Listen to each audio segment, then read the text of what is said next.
How many black Bloc folks did it take to punch Richard Spencer in the face? Okay, let me see. One to organize the community gardens, one to infiltrate the local Proud Boys signal chat, one to manage the bail funds, one to write letters to protesters in jail, one to gather medical supplies for the local tent city, one to write up the child care schedule for the strategy meetings.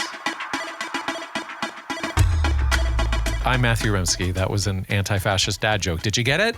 Anti-fascist courage takes lots of people working together doing so many different things that physical defense or deterrence is only one tiny part, if it's necessary at all. And that's what we'll talk about this week with the scholar of civil resistance movements and retired Muay Thai fighter Ben Case, author of Street Rebellion, Resistance, Beyond Violence and Nonviolence, published in 2022. Excellent book. We'll be talking about the meaning and application of physical courage in anti-fascism and all of the ways in which it can develop. But before I forget, got to do the housekeeping. It's like, I don't know how you can go out and protest the structure of the entire economic system if you can't keep your room organized. You can find me on Blue Sky and Instagram under my name, and at YouTube as Anti-Fascist Dad. Also on TikTok under that handle, where I try to post about 3 to 4 mini essays a week. My Patreon is at Anti-Fascist Dad Podcast, and it's a temporary paywall for what I believe is essential educational content. So today, you'll hear the first half of my interview with Ben Case, and then you'll be able to catch the second half on Patreon right away. It's up there. Now, in this part 2, after the interview, I typically offer some reflections about the guest, but in this case, I'm going to offer some thoughts on the Graham Plattner morality play coming out of the Maine Senate primary race and what it tells us and doesn't tell us about the anxieties of masculinity intersecting with online alienation in the age of fascism.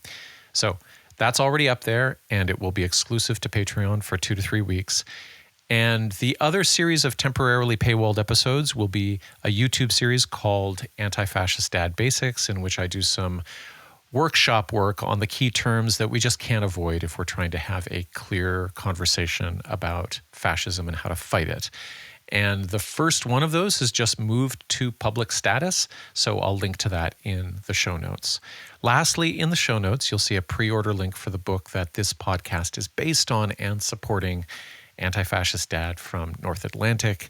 The publication date is April 26th, 2026.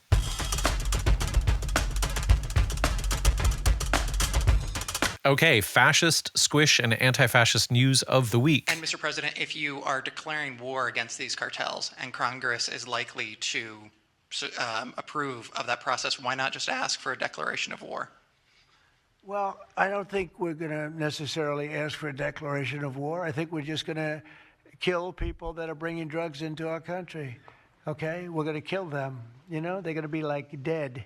I think this is a good place to start in relation to our guest this week and our conversation about the nature of fascist violence and how to oppose it.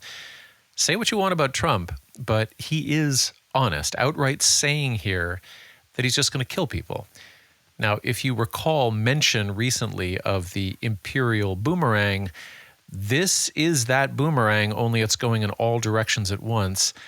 Killing random civilians in Venezuela is of a piece with rounding up random immigrants in Democrat-led cities. So let's check in on the squishes. So what do we see here? Check out this headline and lead from the Financial Times. Headline, "We're going to kill them. Doubts grow over legality of U.S. strikes in Caribbean." And then the lead is, "Critics accuse Trump administration of carrying out extrajudicial killings of alleged drug traffickers." So let me get this straight. Doubts grow over legality of murder, like we're just not sure. What does the style guide say? There are dead bodies.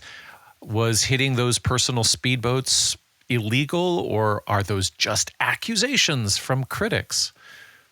In a similar vein, we have the New York Times with this headline, "A mystery in Trinidad as bodies wash ashore after U.S. strikes."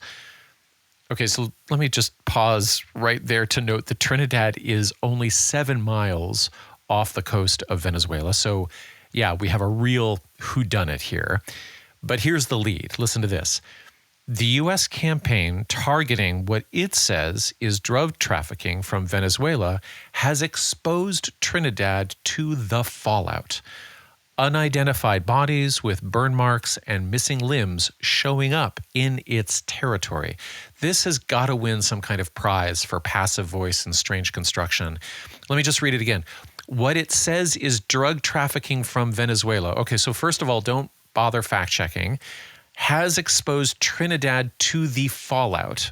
So the victims here are the innocent islanders who just have no idea what's going on as the bodies just show up like so much flotsam. They're being exposed to the fallout as though we're talking about a nuclear accident or something like that. Now, in the anti-fascist category, I just want to shout out two related groups of people. First of all, the neighborhood watch groups in Chicago who are coming out in numbers every day to chase, obstruct, and verbally abuse ICE agents, often resulting in the goons retreating. So this is men and women, often more times women than men. Sometimes they're in their PJs. Sometimes they're using their phones in really like assertive, sassy ways. Sometimes they're cussing blue streaks like I've never heard before. And previewing my discussion with Ben Case, he basically said this. I'm paraphrasing, but you'll hear him. He says, "We talk about capital P protest, but all protests and demonstrations are just theater for the actions those citizens are able to take when the time comes. They're a demonstration of the fact that we can do things like that. That is the crux of people power." Relatedly, down in Venezuela, shout out to all the women who have been invited into civil defense teams in expectation of Trump invading. Can't believe I'm saying that, but here we are. Now, these women are being given roles in medical support, communications, and food distribution teams. So we're seeing video now of housewives, teachers, and retirees lining up to join local defense brigades, civilian women in uniform armed with semis performing rescue drills, crowd management, and first aid simulations.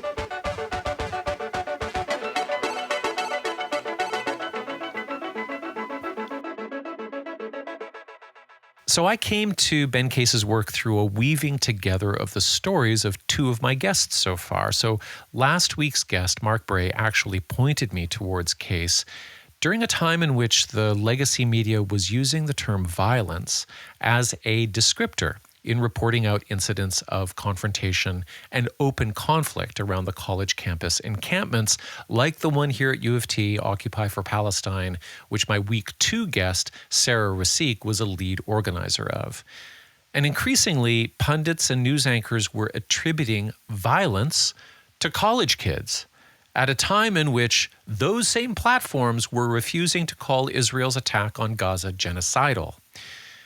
And then on May 2nd, Joe Biden gave a press conference about the encampments that amplified this confusion, and it just happens to be useful for the state if these things are confused. So this is what he says. So let me be clear. Peaceful protest in America. Violent protest is not protected.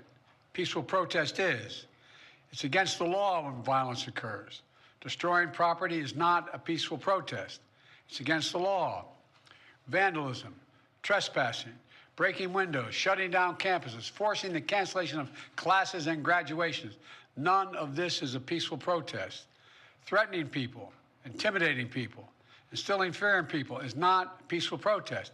It's against the law. So if you listen to the grammar carefully, Biden manages to avoid calling vandalism, trespassing, breaking windows, shutting down campuses, forcing the cancellation of classes and graduations violent per se, but his opening remark frames those actions as violent, and then he contrasts those actions with the notion of the peaceful. Now, he also names threatening people, intimidating people, instilling fear in people, and he says these are not peaceful protest. Now, if those actions cross beyond First Amendment protections in the U.S., they can be against the law, But what Biden was mainly referring to is shouting matches between anti-genocide protesters and supporters of Israel, in which supporters of Israel came away from a protest venue and told news outlets that they felt afraid. And so this concept creep allows some commentators to say that a slogan like globalize the Intifada is itself a form of violence, and maybe it should even be against the law. Now, Biden's label of violence from above gave Democratic governors in Democratic cities permission to send in heavily militarized police to confront unarmed encampment protesters with armored vehicles, tear gas, breaching rams, water cannons, and non-lethal munitions that can actually be lethal. It was horrible to watch from a distance, and it was made worse by some of the liberal discourse around it punching down on the protesters. Now, I would have hoped for a spontaneous, culture-wide anti-fascist consensus that obstructing a college campus to force the institution to divest from military crimes and to force the public to reckon with what its government is complicit in is morally good and strategically correct. But what I heard from many liberal and centrist pundits was that the students were breaking rules and they were breaking windows and they were being rude, and that kind of thing would turn the public against the cause of the Palestinian people. The students should be nonviolent, they would say. And that term carries a lot of weight. This was May 2024 when Biden made his statement. This is 8 months before Trump's second inauguration. And now 9 months into term 2, we are in an era of mass demonstrations. People picketing Tesla dealerships with a few incidents of Cybertruck vandalism. We have Congress people getting assaulted outside of ICE detention facilities within their oversight jurisdiction. We have clergy members getting hit by rubber bullets and pepper balls. The National Guard is camped out in D.C., and whole neighborhoods are using ICE tracking apps to alert each other and come out to confront masked kidnappers. There are so many forms of public anti-fascist resistance and so many questions about how to effectively demonstrate solidarity and provide material protection for the vulnerable. So many questions about the morality and strategy of various kinds of protest. What works? What's the purpose? How does a population apply pressure? How much are folks willing to risk? What does courage feel like as opposed to deference? And this is why I wanted to have Ben Case on. He's a longtime anti-fascist organizer and researcher, and he's also a retired professional Muay Thai fighter. So he knows what he's talking about when he's talking about physical space and confrontation and courage and patience and bravery. In his book, Street Rebellion, Resistance Beyond Violence and Nonviolence, he does this really rich ethnography where he interviews protesters on what non-armed protest and resistance actually looks and feels like, where it is effective, where it isn't, and what lessons of courage and solidarity people learn from it. Now, as my guest on Conspirituality podcast a few months back, I'll link to that episode, Ben and I dug into his research on how the emerging logic of strategic nonviolence often signals to citizens that there is an expert class of protest scholars who know exactly what works, and it all happens to be always nonviolent. And leading this intelligentsia wave is Dr. Erica Chenoweth, who in their 2011 book with Maria Stephan said that they'd proved nonviolent campaigns were twice as effective as violent campaigns in securing regime change. Case examined Chenoweth and Stephan's work to see what definitions and data they were using. And he found that they mostly sidelined the literature and philosophy of anti-colonial struggle, but more importantly, they also worked with flawed data, which failed to distinguish armed violent resistance, i.e. military force, from non-armed violent resistance, on the part of civilians.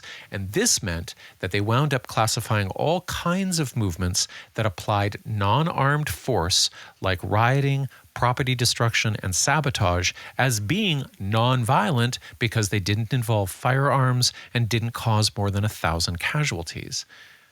Now, how does this trickle down to concrete examples right now?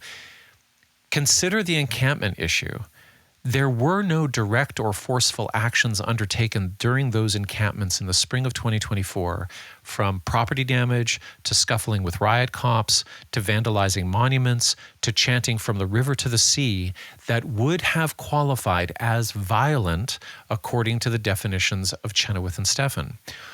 All of those actions, and it could even be more, like burning cop cars or smashing bank windows or even open fistfights with Proud Boys, say, none of those things would be categorized as non-violent in terms of that 2011 study.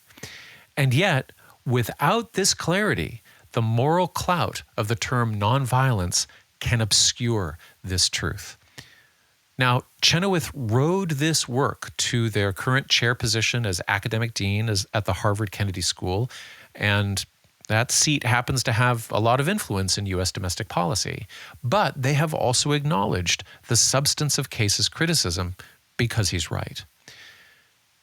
But the upshot of the popularization of the strategic nonviolence technocratic outlook is that now a big block of progressives and liberals have come to believe that civil resistance is only ever effective if people absolutely avoid actions that Chenoweth obscured in their popular study: throwing things, property damage, fighting with police to de-arrest comrades, and even rioting.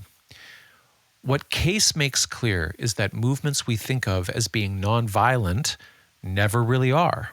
They are messy, emotional, and they usually feature various levels of forceful resistance that can catalyze broader support and galvanize the dignity and will of oppressed people. And I think this is super useful to keep in mind as authorities and pundits throw around the word nonviolence and expend huge amounts of energy and social capital in projects like No King's Day, which is tightly scripted and legally permitted on a holiday to make sure it doesn't disrupt business. Now, there's a leftist argument that a permitted parade with strict behavioral rules, carried out in conjunction with the support of the police, is a form of controlled opposition that provides benign but kind of impotent release of pressure, while it ignores the historical synergy between forceful and non-forceful tactics. That it erases the memory of the violent flanks or even MLK's growing militancy or friendship with people like Kwame Ture before he was assassinated. And I think all of that is very reasonable. But then there's a liberal argument that the parade format provides an accessible entry point for kids, for the elderly, and for other people who might feel too vulnerable to get close to forms of more direct action, but through participation in something like No King's Day can eventually build on or be recruited into commitments and greater bandwidth. And so it can and should be a recruitment event. And I think that's very reasonable and very positive too. I think it's an exhausting argument, but also productive, and I hope it's ongoing with good listening across the lines, because as Mark Bray said last week, a range of tactics and intensities work together. And ultimately, I think we need all of it, from each according to their abilities to each situation according to its needs. We need rallies, demonstrations, protests, and direct action. And I think having a realistic understanding of where violence comes from and what nonviolence means, especially in our bodies in real time, that's a great place to start. So with that, here's the first part of my conversation with Ben Case.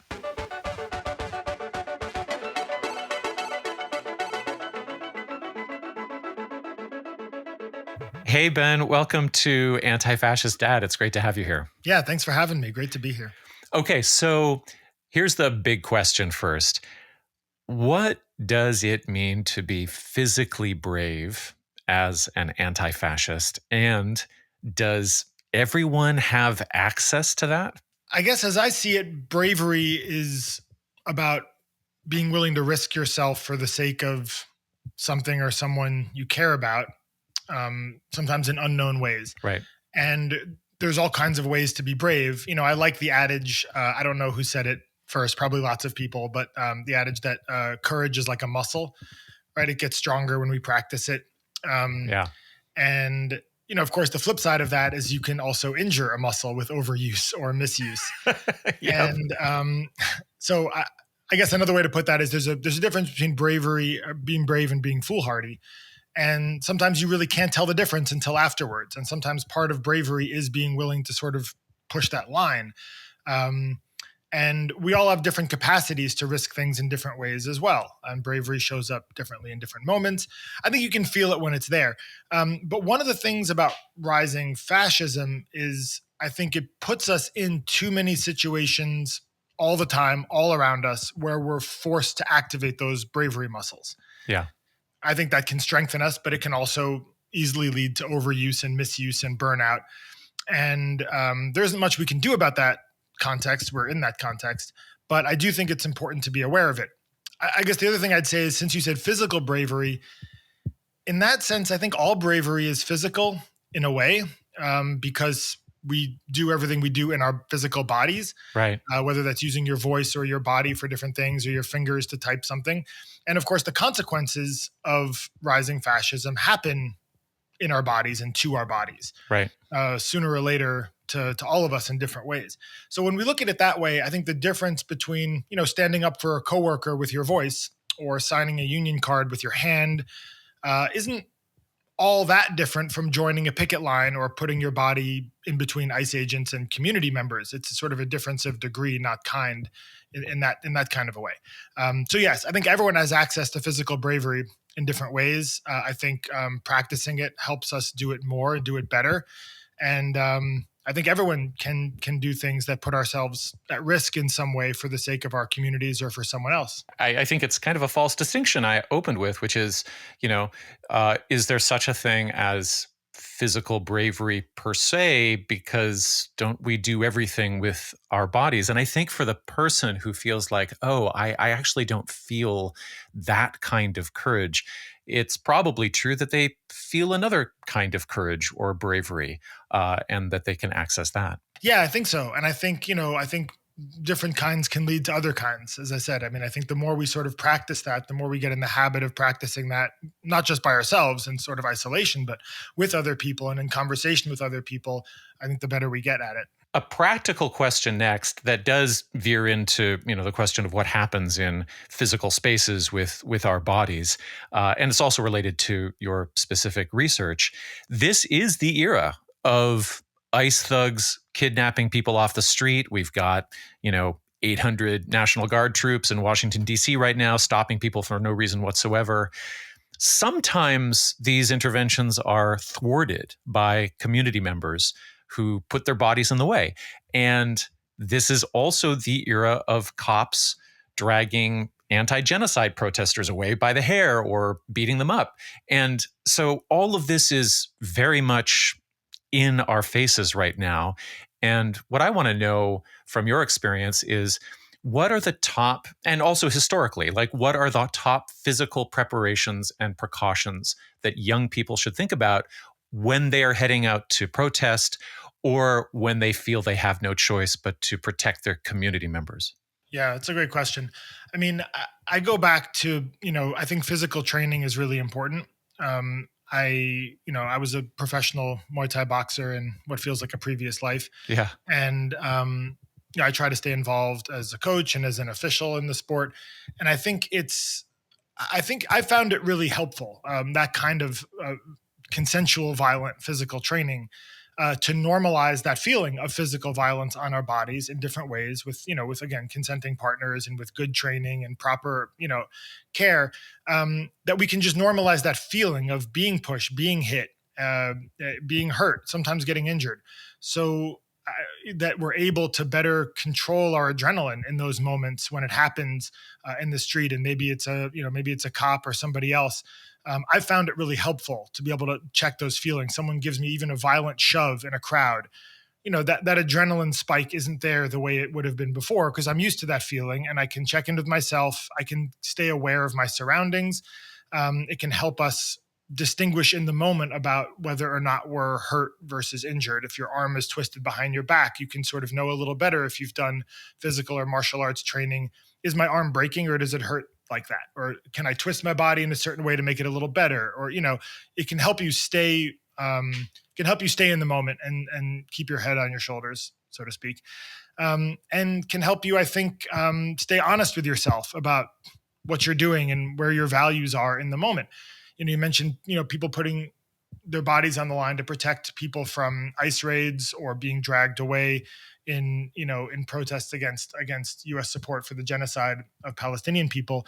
And I think it can help check in about okay, why are you doing this in this moment? Is there a chance to physically change things in this moment? Is this for spectacle?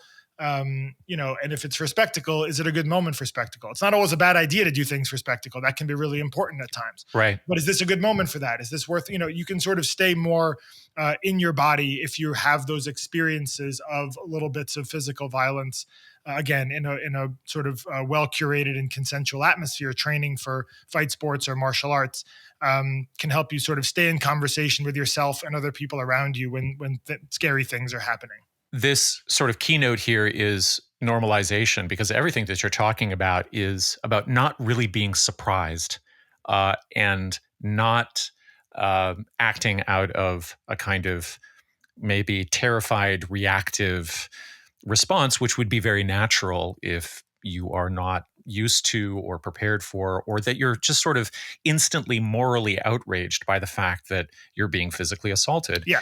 I mean, to give an example of exactly what you're saying, there was a time that I was being arrested in a group of people in a protest, and, people are being dragged over a wall by cops and thrown on the ground and, again, sort of twisted around. And it's a group where one of these situations where the cops outnumber the protesters in this instance. Right. And so, if they want to arrest people, they're getting arrested in this instance. And so, there's one person who got kind of either, pulled or pushed or grabbed and just swung on a cop and just hit this cop in the head. Right. That's a terrible idea. And that's a sort of reaction that comes from that feeling of surprise and just bodily instinct of fight or flight. Which, in that instance is not going to improve our circumstances. There's no way that's going to help us. That's only going to increase the charges and the police violence in this instance. And I think if, again, when people have more experience in that, they can better control some of those, instincts that might be, detrimental in that instance. And this one other point that I want to pick up on, which is that to know the difference between, I'm being grievously injured versus I'm being restrained and it hurts, and to respond appropriately given those circumstances. I'm noticing this arrest tactic that seems to be very prevalent now of, I don't know what you would call it, but it's like the sort of hyperflexion of the wrist, where the cop is controlling the detained person by putting them into a kind of wrist lock that looks extremely painful. But I also understand that it's calibrated so as to not seriously injure. I'm not sure if that's true, but it seems like that's one of those circumstances where knowing a little bit about combat sports or combat, experience would give you some insight into what was actually happening. It's a maneuver that comes from martial arts. Obviously, it's part of a whole, range of things they would call pain compliance. If you want someone to come along instead of telling them or having to take a bunch of people to drag them, if you apply this sort of painful wrist lock, joint lock, then someone's going to do what you want. In theory, that's calibrated. Sure. I mean, I still don't know if that's wouldn't support that sort of idea. I think that, whatever, there's a whole other range of things I think about policing, but I certainly wouldn't trust, John Q, police officer, to correctly calibrate that in the moment. Right. They have emotions too. They have adrenaline too. They have their own feelings and, individual politics and constraints and pressures as well. And not all of them are super well trained either. So I wouldn't, I wouldn't assume that they know what they're doing when they apply things. I mean, look how many times people, I mean, God forbid, like look how many times people have applied chokeholds or something like that and killed people. Of course. Right. So I certainly wouldn't trust them for that. But yeah, that's a great example of like, if that's sort of happening, sort of knowing where you are in your body and how you can adjust and what's happening to you and being able to think in the moment better than you would otherwise if you hadn't felt something like that before. Okay, so moving into your work on the history of street rebellion, there's this idea that I grew up with that the perfect protest should never involve confrontation with counter-protesters or with the police. Now, why do you think I grew up with that idea? I know that you've studied it a lot, but where does it come from and why was it so common? I think a lot of us grew up with a notion of protests that comes from a kind of whitewashed story of the civil rights movement, where we get images maybe in black and white, which make it seem like it's something out of time, where people protested in ways that were respectful and respectable, and they walked in the street peacefully, and they had signs that were either poignant or clever, and then ...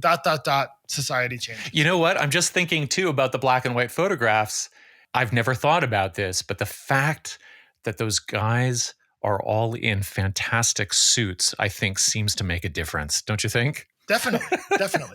And, those were real things that happened. There were, the March on Montgomery did involve a lot of people who were dressed in suits, and was people who were trying to march peacefully. Like, that's a real thing. Yeah. But of course, that whitewashed version of the entire era, first of all, it takes that specific tactic out of context, even in for the civil rights movement and the Southern Christian Leadership Council. And like, that was a specific tactic that they planned to do for certain reasons. In that case, they were correct. They assessed that if they engaged in that kind of protest in a mass way, that police violence against those protests at times would backfire and would outrage people.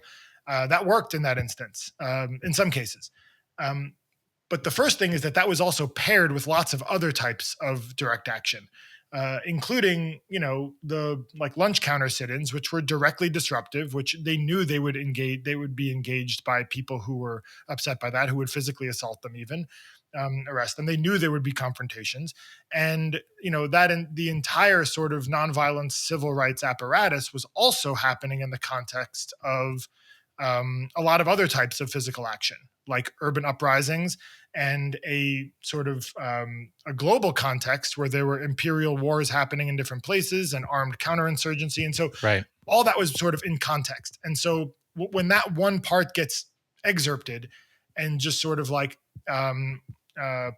put out there and taught as though that's what protest is, then we get this idea that, okay, so if we want to change the world, outside of voting or whatever else, then we need to join a march, and the march should be peaceful and orderly. And then again, there's sort of an ellipsis there, but then something changes. I don't think that's realistic, but I think that is where that comes from. And I think it's deeply embedded and ingrained in a lot of folks' minds, even people who are, practiced in what we would call hashtag resistance. To the Trump regime. I think that's really deeply ingrained in a lot of people, that's how political change happens. It can be polite and orderly. Well, I'm just thinking about how, if I sort of go back into my memory at 12, 13, 14 years old, when I first started becoming aware of civil rights activism, I think the predominant image is not just the tableau of, guys in suits on that bridge, but also they're singing "We Shall Overcome," and it sounds beautiful, right? It's later that I think I realize, there's also footage of rioting and police brutality and German shepherds, chowing down on people, and that came later. It's at the periphery, but I think that there's almost a fetish and an idealization of the dignity of the outcome, right? Rather than the process. Yeah. And I think that there's, for different people in different moments, humans are complex, obviously. And I think there's a certain type of dignity that comes from that type of that type of a peaceful march in well-dressed clothing. There's a different type of dignity that comes from a physical rebellion against repression. And that sort of dignity is also really important for people in different instances. in that context, I want to also shout out a great book on this by Elizabeth Hinton called "America on Fire," that talks that deals with some of these exact things and telling that story of urban rebellions as the central part of Black-led resistance against white supremacy in America. Well, let's kind of turn to that, because in your own book, you describe learning from protesters in South Africa who would make this distinction between what they called little violence and big violence. So what were they telling you about that? Yeah, this was a quote that came from one particular student that I was interviewing, and he was trying to articulate a difference.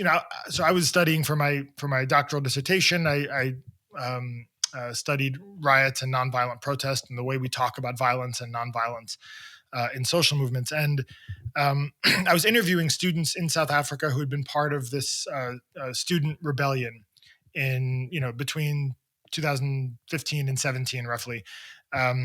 And it was sort of a lot of things that were going on campuses in the moment. And there were, campus occupations, and there were protests, and there were labor strikes, and there were, fights between protesters and police and security guards and things like that. And so I was sort of trying to sort of dig into the ways some of these folks thought about violence and nonviolence. And this distinction between little violence and big violence was this one guy's way of trying to get through, like, yeah, okay, when we throw rocks and bottles at security, when they're trying to, push us off of our campus because we have all these grievances, and yeah, that's violent in a sense. It's not violent, right? It is, but it's not comparable to the systemic racialized poverty in South African society that was driving a lot of these movements, right? At the core, when they're trying to raise prices on students, that would be, that would basically mean that whole swaths of society would be unable to attend higher education, overwhelmingly Black people. Then that's enacting violence. That's much bigger violence than throwing a bottle at security. And so, I think this is where, like, a lot of us would call the big violence, systemic violence, or, if you're into this kind of a theory, Pierre Bourdieu calls this symbolic violence, or there's lots of terms for this, but I think they're all trying to get a grip on the fact that, like, the word violence is, like, contains a lot in there. Right. And sometimes when we use that to talk about, for example, protests, it can confuse us into thinking that's the same thing. Right. As, mass incarceration, for example, or, state violence, right, all the way up to genocide. This is all violence. And no, these are like categorically different types of things. So that's, I think, what he was getting at with that distinction. Well, and when that's confused, the consequences are severe. I mean, I remember 2024, the spring, Biden comes out and sort of announces that the anti-genocide, pro-Palestinian protests on university campuses are violent. And what he's responding to is, the occupation of Heinz Hall, some broken windows, the fact that classes are disrupted a little bit. There's some graffiti, and there's this sort of wave. All of those things then are said to have crossed a line into unacceptability. And that discussion then completely erases the fact that the actual sort of subject matter of the protest is the carpet bombing of this occupied territory. And that is very severe, actually, that conflation of little and big violence. Yeah, definitely. I mean, on the sort of level of, like, the discourse about it, the consequence is that, it traps people into, this problem of, they say, well, that's violent, graffitiing or like pushing and shoving in a protest. And then it puts, us in the position of saying, like, no, it isn't. And then we're talking about whether or not pushing is violent. And it's like, the common sense is like, well, yeah, no, of course it is violent. And so it's, if we're backed into this corner of trying to say that isn't violent because things have to be nonviolent in order to be good, then we're in trouble, because we lose at that level. And then, we bring in the carceral aspect of it, which is that what they're actually aiming for is to establish this slippery slope logic in people's minds between, again, pushing and shoving or spray painting all the way to terrorism. And as we know, in our current situation, in our current, to the extent that there is rule of law still at all, if you accuse someone of terrorism, you're outside of the rule of law. You can do whatever you want. And so that's the goal, is to be able to associate those sorts of things with terrorism so that you can police them however you want to. And obviously there's severe consequences for that, for the people involved, for our whole society, and for our ability to, impose sanctions on a system that is sending our tax money against our will to a country that's using it to bomb hospitals and refugee camps and kill journalists and starve children. I do think it's massively consequential how we understand these terms, on the ground when it comes to protests. Okay, so let's go back to 2017, because something pretty important happened at a protest during the inauguration of Trump for his first term. A Black Bloc protester punched a guy named Richard Spencer in the face, and people had a lot to say about it. First of all, what is a Black Bloc protester and a Black Bloc action? And was that punch a defensive action? Was it a protective action? What kind of punch was that? Black Bloc is a protest tactic where people who are, have the potential, who may or may not engage in any sort of, disruptive activity, all dress alike. They all dress in black and cover their faces. And it's an anti-surveillance tactic that makes it difficult for, police or surveillance cameras to distinguish between individuals in a crowd. It comes from the sort of autonomous leftist movements in Europe in the 1980s, and it sort of quickly spread all over the world. And there's different versions of it. It's not always black, but that's the sort of standard. And it looks imposing. It looks kind of scary. It's definitely there's a lot of overlap with sort of anti-fascist organizing and sort of wanting to be physically imposing in the face of rising fascism. Right. So, and that's what was going on in that instance. So Richard Spencer, who was, I think, is credited with coining this term alt-right and kind of really opening the door in a lot of ways to this new popularization of fascism in America. Right. And he was there, he was giving an interview about, like a fascist meme, and someone ran up and punched him in the face on camera. I don't think, speaking of, turned that into a meme itself. And I don't think anything has been more memed or discussed or debated. Right. Yeah. Or discussed. Yeah. But I mean, that was so widely celebrated. Yeah. You couldn't get away from that. Just like the joy it caused people around the country and the world to see this guy just get punched in the face. And by the way, that joy is directly reflective of the fact that this guy built his public career around inciting street violence. Yeah, exactly. And not just street violence, but in empowering state violence to do the sorts of the things that have, that go back to the very worst things states can do to human beings. Right. This is the sort of stuff that this guy supports and wants and is opening the door to. And this is a very old sort of anti-fascist argument that, even if we don't believe in any sort of physical violence in theory, the sorts of things that fascists are threatening us with, or physically threatening us with, they demand a physical response at times. It's not just threatening, they follow through on. We know that they're going to follow through. That's right. We can see that it happens. We have the historical record. And it has happened since then. Right. I mean, Richard Spencer, again, he opened the door for that. But that, for him as an individual, I mean, that kind of was the beginning of the end for him, because it wasn't the last time he got punched in the face. That part was really celebrated. But, every time he would show up in public, somebody would punch him in the face or try to, and he kind of disappeared off the map. Yeah. It's an example of just again, this sort of baseline, if people are spouting those kinds of politics, those kind of hateful, dangerous politics, sometimes that sort of thing is, you could argue is warranted. And you say, is it offensive or defensive? I mean, I think this goes back to the big violence, little violence thing. If we look at it in the sense of little violence, it's aggressive. I mean, he wasn't doing any physical violence to anyone in that moment. He was standing there being interviewed, right? And someone just came and punched him in the face out of the blue. So yeah, that's, in the little violence sense, that's aggressive and offensive. In the big violence sense, it's defensive, because this is a guy who is, responsible for and is trying to spread big violence in the world. And this act was an attempt to shut him up, to stop him. And again, when it comes to this individual, it was largely effective. And so in that sense, we could say it's defensive. So I guess both. The longer term question is, because he does go into a sort of rapid decline from there. He disappears from public life in about 2 years. The question is, that particular moment the threshold of a stronger backlash? Does somebody come in and replace him? Is somebody smarter who comes in and replaces him? Like, I think that when people are reticent about whether or not that's an appropriate action or whether or not it's good to sort of take joy in that kind of defense in terms of, big violence and offense in terms of little violence, then that's the question they're thinking of is like, is this going to make things worse? I think things are getting worse. Regardless. In our society right now. We're in a moment of rising fascism. That's really scary. I think assessing every individual action or tactic, and then zooming all the way out and saying, well, did it or did it not solve all the problems is just the wrong way to look at things.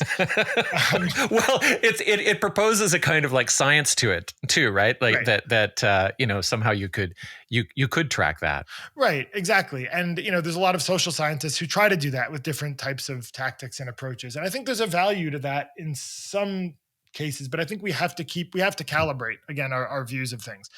The odds that if there was any one person you could punch and solve all the problems of society, then like, sure, let's like find that person and punch them. But it doesn't work that way.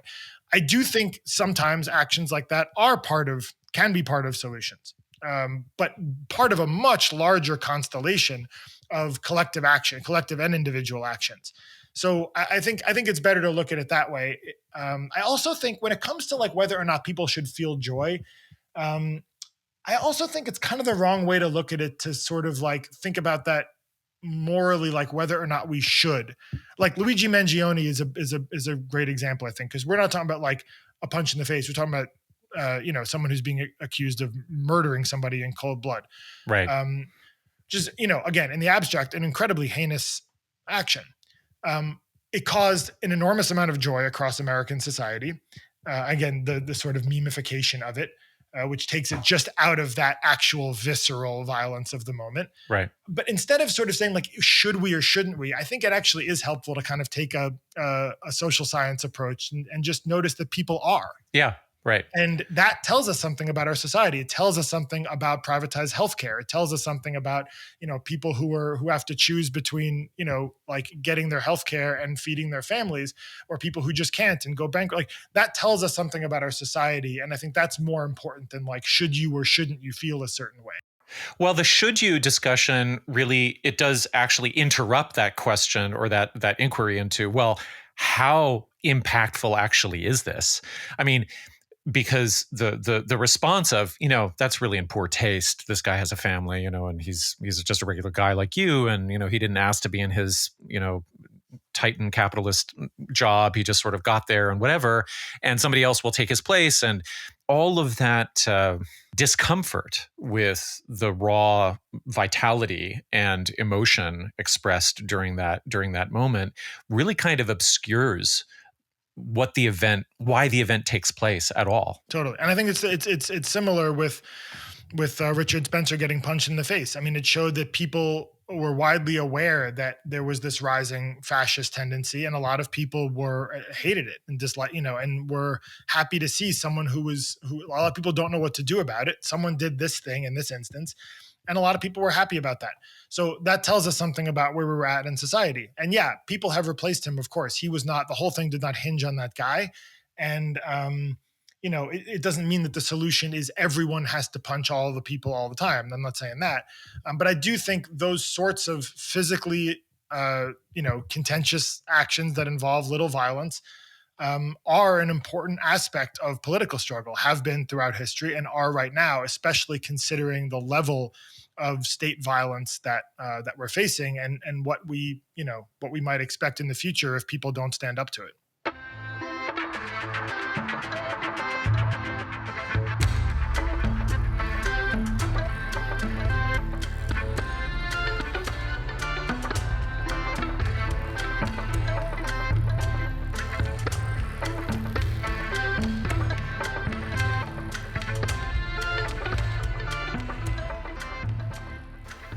So in part 2, we're going to get into some grittier details. So punching Richard Spencer, the consequences and responsibilities of direct forceful actions. And Ben talks frankly about what combat sports taught him about political conflict. We discuss physical and spatial self-knowledge and resilience. And he points out that the ability to read adversaries during conflict can matter as much as your strategy matters, and that sometimes dignity requires acting without guarantees. So that's a wrap for episode 3, except for, drum roll please,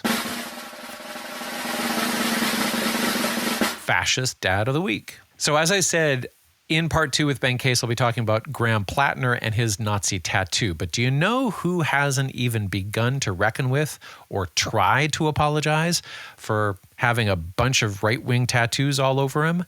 Defense Secretary Pete Hegseth, Fascist Dad of the Week. He's got a very large Crusader cross on his chest and a Deus Vult on his right bicep. The cross can represent the 5 wounds of Christ or the spread of the gospel to the 4 corners of the earth.